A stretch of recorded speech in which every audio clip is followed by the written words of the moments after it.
tazkirah kita yang lepas, maka pagi 27 ini, hari 27 ini apa ada? Kosong saja? Tidak, ada punya kelebihannya.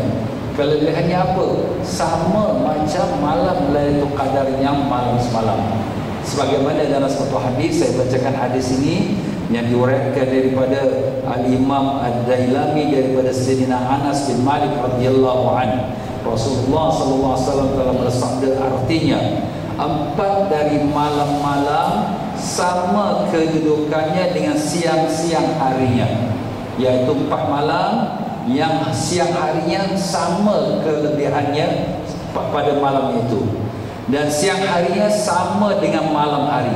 Makna malam hari itu kalau Lailatul Qadar, siang harinya sama macam malam semalam Lailatul Qadar. Apakah malam-malam itu? Ada 4 malam. Dan siang harinya sama dengan malam harinya. Allah mengkabulkan sumpah hamba-Nya. Sumpah maknanya hamba itu bermohon dengan sungguh-sungguh pada Allah, Allah kabulkan. Dan membebaskan hamba-Nya itu dari neraka. Allah bebaskan hamba itu dari neraka dan memberi pahala yang besar. Jadi ada 4 kelebihan. Kelebihan ini pada siang hari sama macam malam hari. Apa dia? Pertama, doa dia dikabulkan Allah Ta'ala. Kedua, dia lepaskan dia daripada api neraka. Ketiga, dia diberikan pahala yang besar daripada apa yang dia amalkan, pahala amal ibadat itu. Dan keempatnya ialah ganjaran-ganjarannya sama seperti malam semalam.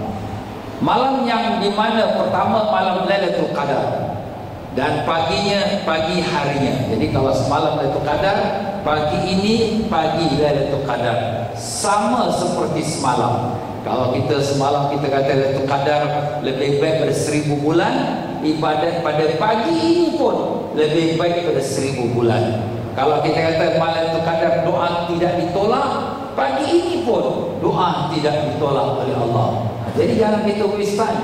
Kita masih lagi ada, selagi sebelum masuk maghrib, selagi itulah dikirakan pahala seperti semalam.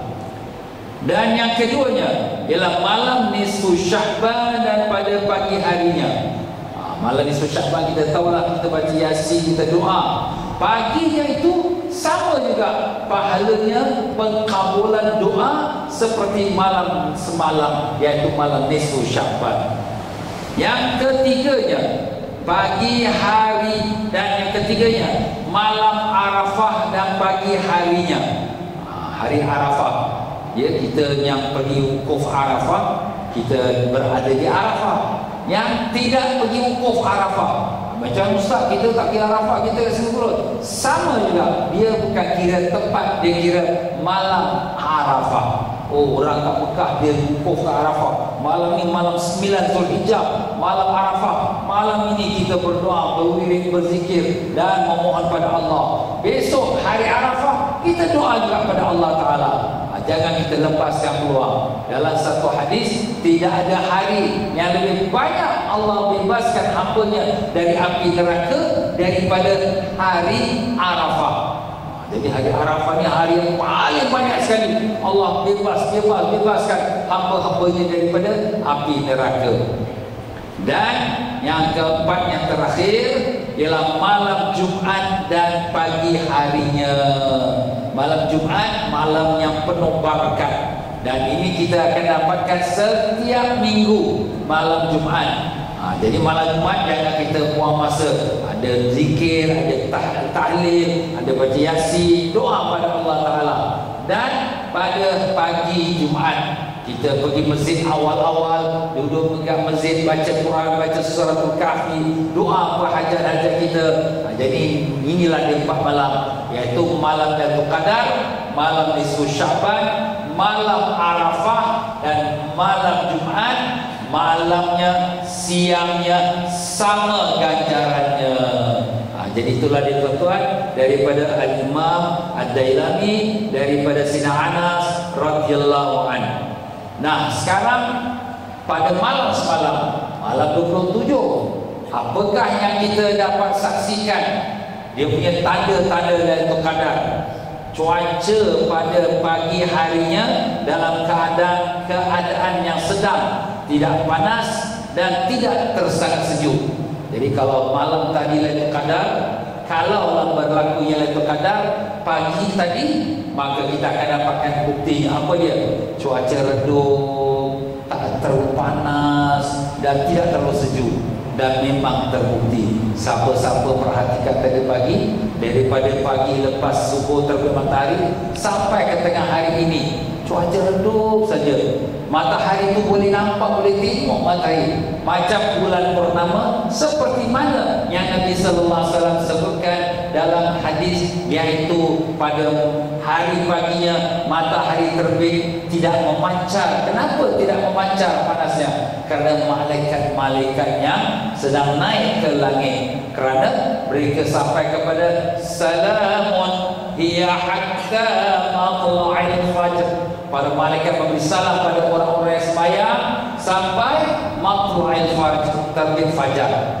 Nah, kita sekarang ini sudah terbit fajar, sudah tengah hari. Tapi jangan lupa, di sebelah barat, di sebelah Eropah, di sebelah Amerika, mereka masih waktu malam.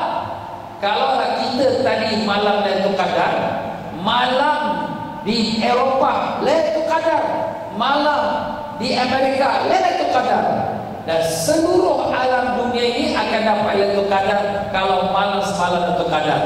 Jadi Lailatul Qadar ini bukan dia 12 jam waktu malam, tidak, 24 jam. Kita sudah subuh, dah pagi, sebelah India masih malam. Kita dah tengah hari, di sebelah negeri Afrika masih malam. Kita sudah petang, di negeri Eropah masih malam lagi. Maknanya terus Lailatul Qadar itu berterusan sampailah habis 24 jam. Jadi pagi ini walaupun kita dah pagi hari, tapi di sebelah sana Lailatul Qadar lagi. Maka dengan itulah kelebihannya berpanjangan. Walaupun kita sudah pagi hari, apa yang kita lakukan pada pagi hari ini dapatlah ganjaran sama seperti kita lakukan semalam malam Lailatul Qadar. Andai kata kalau semalam Lailatul Qadar, tapi memang ada dia punya tanda-tanda kesyahduannya, kerasa kerohaniannya, kesedihannya, tangisannya memang dapat dirasakan bagi orang yang melakukan solat dan juga berdoa. Tapi bukan berarti maknanya sudah kita dah selesai dah, tutup buku, malam ni boleh tidur. Tidak, masih lagi bersama kita Ramadan. Ramadan malam ini malam 28, besok malam 29, lusa malam 30, lepas tu dah habis hari raya dah. Jadi tuan-tuan dan puan-puan, apakah tahun depan kita akan bertemu lagi Ramadan? Allah alam. Andai katalah hari ini kita dapat surat daripada postman, postman tu kata ini daripada tak tahu siapa yang kirim. Sekali buka surat, malaikat maut kata, aku nak ambil nyawa kau lepas Ramadan. Alamak, mati aku lepas Ramadan ni, apa jadi? Tinggal lagi 3 hari. 3 hari terus kita beribadat siang malam. Pasal dah tahu dah nak balik dah. Tuan-tuan, nobody knows, tak ada siapa yang tahu bila kita balik. Saudara-saudara kita, sahabat-sahabat kita yang pernah berpuasa Ramadan bersama kita tahun lepas, dia pun kata insyaAllah tahun depan kita jumpa Ramadan lagi. Tapi dia sudah balik, dia dah kembali pada rahmatullah. Dia tak sangka yang dia akan balik lebih awal, sebab dia tak tahu. Kita pun macam itulah. Kita pun tak apalah Ustaz, kita tahun depan kita jumpa Ramadan lagi, InsyaAllah saya akan buat betul-betul. Tak sampai tahun depan, inna lillahi wa inna ilaihi raji'un. Apa nak buat? Kita pun menyesal. Mayat kita bila masuk rumah kubur, Allah menyesalnya. Kenapa aku tak ambil the chance untuk nak ibadat pada bulan Ramadan yang lepas? Tapi sekarang dah tak boleh lagi, sebab sudah jadi mayat. Sebab itulah tuan-tuan, kita fikirkanlah ya, supaya kita selamatkan diri kita, supaya selamat dunia dan selamat akhirat. Dan dengan itu saya minta maaf banyak, dan tuan-tuan apa banyak lupa dapatkan buku resepi zikir dan amalan. Zikir dan amalan bukan resepi makan nasi saja. resepi zikir dan amalan. Buku resepi ini adalah hadiah Masjid Mujahidin. Tuan-tuan boleh dapatkan daripada meja amil zakat. Ya, tuan-tuan boleh dapatkan. Tapi tuan-tuan derma sekurang-kurang $50. Sekurang-kurang $50, tuan-tuan akan dapat resepi zikir dan amalan. Dalam buku ini, zikir amalan ini, ada beberapa ustaz-ustaz kita yang telah meletakkan zikir dan amalan mereka. Dan antaranya ialah saya sendiri, alhamdulillah telah masukkan di dalam ini satu amalan selawat. Selawat ini kalau diamalkan, insya-Allah waktu kita sakaratul maut, Rasulullah SAW hadir bersama kita, insya-Allah. Bagus ni Ustaz. Macam mana nak dapatkan? Bolehlah dapatkan di meja amil dengan kita berderma projek tampung. Kita berderma di tuan-tuan pun sudah kira sedekah. Bulan Ramadan dapat pahala berlipat kali ganda pula.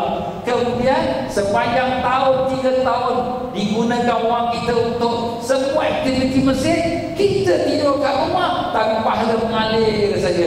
Besok kita meninggal, kita dalam kubur, pahala terus masuk. Orang datang sembahyang, orang belajar, orang mengaji, kita yang pahala terus mengalir. Masya Allah. Inilah keuntungannya ibadat kita berderma lebih-lebih lagi dalam bulan Ramadan. Saya mohon maaf kalau penyampaian saya mungkin silap kata terkasar bahasa. Tuan-tuan dan puan-puan, maafkan saya ke tidak? Maafkan saya ke tidak?